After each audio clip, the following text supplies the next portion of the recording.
Hi, it's Russ from Good Riddance. You're watching Give Me a Pick.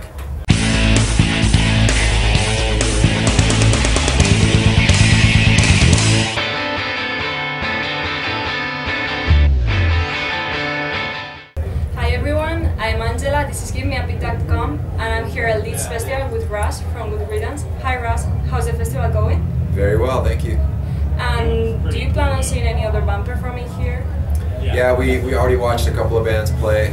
We'll probably watch some more bands in Reading. It's the same lineup in a couple of days. I want to see Monsters and Men if I can. And it's always fun to watch the Gimme Gimmes play. So, you've been working in other projects for 5 years. And what made you make the decision to come back together again? Mostly we missed playing these songs, and we had, for the first time, we all had the availability to do it.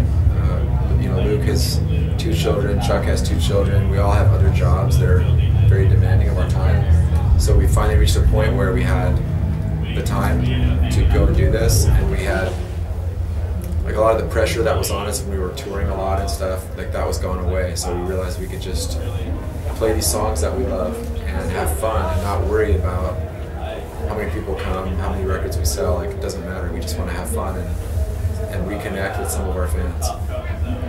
And you've been working in other band called Only Crime? Yes. And what's the difference between Good Riddance and Only Crime? Only Crime is a lot more jazz influenced. It's not so melodically simple. Good Riddance has a real, we have a structure that we always use.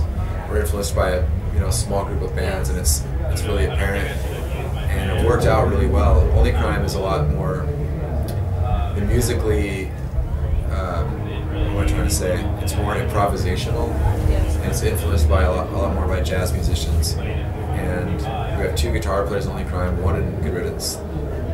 Their guitars are a little bit heavier. It's just we try to take elements of old bands that we like Articles of Faith and Black Flag, and mix in jazz and the improvisation.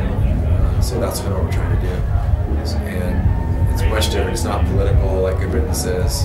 It's much more focused on the musical side of it. And since you started, do you think music scene has changed in some way? Yes, I mean it definitely has. It's the music industry, as far as like people buying records, is completely changed. Now people can download music.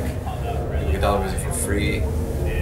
The way that we interact with the internet now, as far as being able to network with our fans and book shows and do interviews, and I mean the technology has changed the game a lot. But at the end of the day, it's still, we try to make music that we feel people can connect with, like emotionally, the same way that I connected with bands when I was younger. And so when somebody can come up to me and tell me that our song or our music changed their life in a positive way, it doesn't matter what year that happens, it's always going to feel good.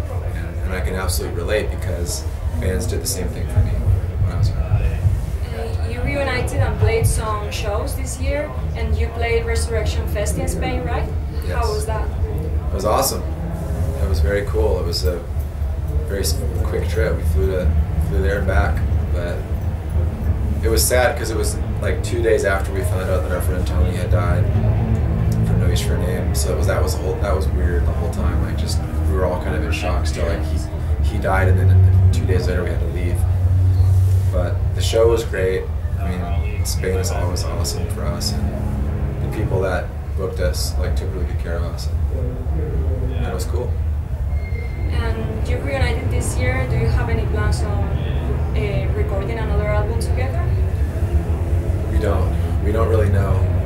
We're kind of taking it one thing at a time, and I'm sorry not to answer your question. I just don't. We don't know. Like, everybody asks that, and it's a totally valid question, but we just don't know.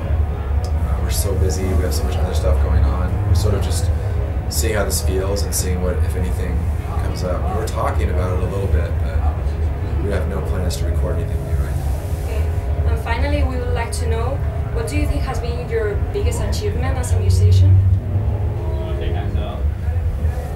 I mean, it would depend on.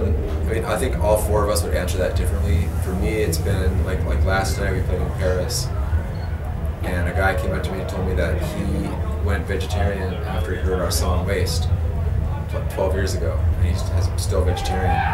For me, that's the biggest thing, because I had no idea that a lyric that I would write could make somebody's life change like that. It was very humbling. It was very profound moment, and those kind of moments happen for me all the time. People tell me like, your band, your lyrics, your song changed my life, and I know how that feels. Like I said, because other bands did that for me, and so that's huge. And so I think for me that's the biggest thing, is being able to get a chance to play music that has a chance to touch people's lives and get them to think and to make positive changes in their life. I think it's incredible. Well, that was everything, so thank you so much for being here with us, and good luck in Reading next Sunday. Thank you.